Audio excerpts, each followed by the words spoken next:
I have an ex whose mom, for the past year and a half, has been in my stories. Like, I post something and she clocks the in. This is the new tattoo tour. But does this or does this not remind you exactly of Bella's comforter in Twilight? Like her bedspread?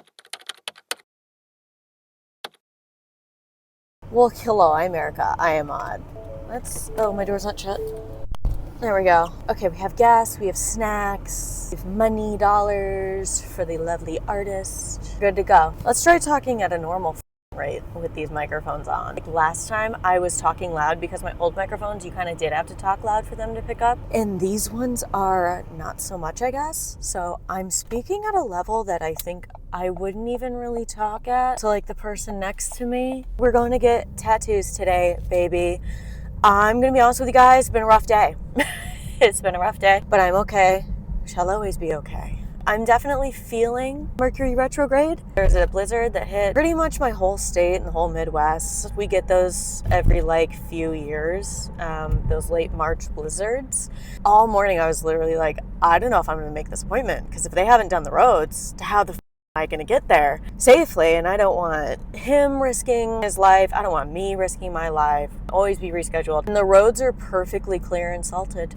I was like, there you go. Because I live in a place, honestly, where it's kind of a toss-up. It's a little bit of a 50-50 of like, are they gonna do the roads, or are they just gonna like say, well, it's gonna be 70 in a few days, so we'll just leave them. Keep me mad. A couple drifts here and there, but nothing insane from what I'm seeing. So we go get my bookish tattoos today. I'm still not going to tell you what they are until they're done, but you are going to see them in this vlog for sure, obviously. It's been just a really weird day. Had an ex add me. Okay, if y'all are like in my stories and y'all are like watching my short feed and like that, then you kind of know the lore behind this. I have an ex whose mom, for the past year and a half, has been in my stories. Like, I post something and she clocks the in. So I'm like, why are you doing this? She didn't like me, mind you. She liked me like 6 months before we broke up, because he and I dated for 3 years. And she didn't like me till like the last 6 months. I was like, maybe because she knew it was the end. Like, I'd post anything. I could post literally like my coffee, like bless. And that's it. And she is the first, like one of the first ones to view it. It's so weird. He asked me, he goes, how goes it? I said, it goes. Why is your mom on every single story that I post? So if you think like, oh, Erica talks so much, she'd never say this in real life. I do. I don't care. Life is too short to be sitting there not knowing the lore behind my lore. But yeah, we're going to get tattoos. And I'm excited. You need to stop at the stop sign. But I have snacks that I'm going to eat right now. So I'm either going to see you guys at the studio or back home, because I don't know how much I'm going to film there. I kind of lock in when I get tattoos. Okay, so update, it's been a couple days. I wanted to wait until I took the second skin off, and it was a little less jarring.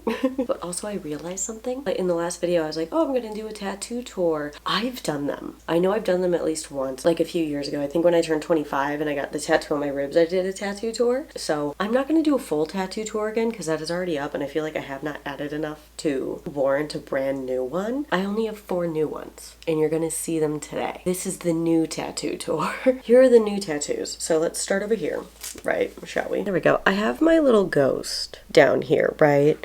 We actually touched him up. I have named him Bartholomew because he is the banshee on my bicep. So he's Bartholomew the banshee on my bicep. That's not important to you, but it's important to me. Anyways, so we got him actually just touched up because some of the lines here and there were faded just a little bit. And I did get this 2 years ago. He said, with lines like this, if you want to come back in and touch up one little part, let me know. I was like, oh, eventually I'll get to it. And then I didn't. So we just went over the whole thing again. And then I got my little book tattoo. And she is so whimsical and magical. And I think that it's just so perfect. Outline like I like more illustrated looking tattoos on me, and I like how it sort of separates here to show sort of like being really taken in with a book and running away with a book. And so I do love it. So itchy right now. They've entered the itchy phase because it's been like 4 days since I got them done. And then forewarning before I show you these dragons, I have a little bruise on my arm here. I am well aware. But when I was taking the second skin off, I went like that because it wasn't near the tattoo. I mean, the second skin went all the way up to here. So like we had some good distance. And when I ripped it like that to get it right here and start to slowly do it, I gave myself a little bruise. So ignore her. But on this part, I have my dragons and they are so perfect. So this one actually, it's so funny. It was actually supposed to be flipped. Like the ones I sent him, he printed it out and it was flipped. And he said, actually, let's flip this around the other way because when you go like this, or if I put my arm out like this, it would have been upside down. And I was like, oh yeah, that actually would have really bothered me. Thank you for bringing that up.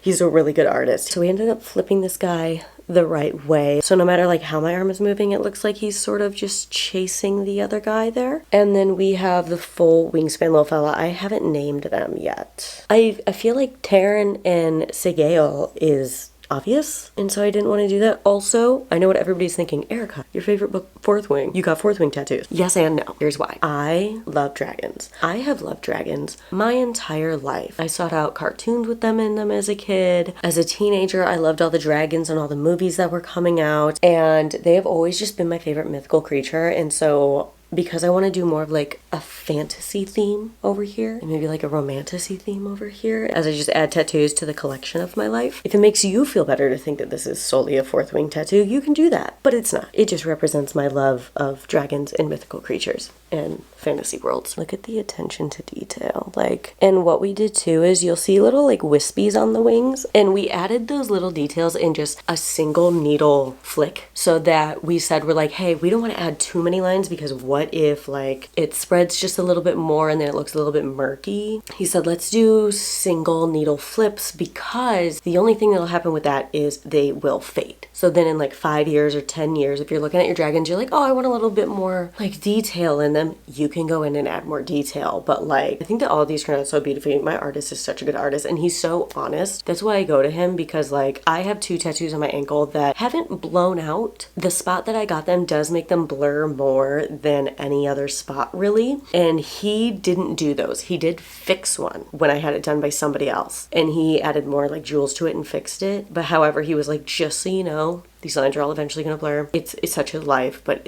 in this particular spot on the inside of your ankle, that's what happens. And I was like, thank you. You're the first artist to tell me that. I've gone to 3 besides you. But what we're doing today is I thinned my closet even more. I keep just going through it and getting rid of things that I don't wear or don't fit. I've really capsulized my wardrobe this year and I'm pretty proud of myself. So we're going to drop that off at the thrift store. We're going to shop the thrift store a little bit just to see if there's anything. I got rid of a lot of pajama pants that have like kind of lost their elasticity. So I may go to TJ Maxx to get some more pajama pants. We're going to go shopping and we're going to go hang out and enjoy the rest of our day.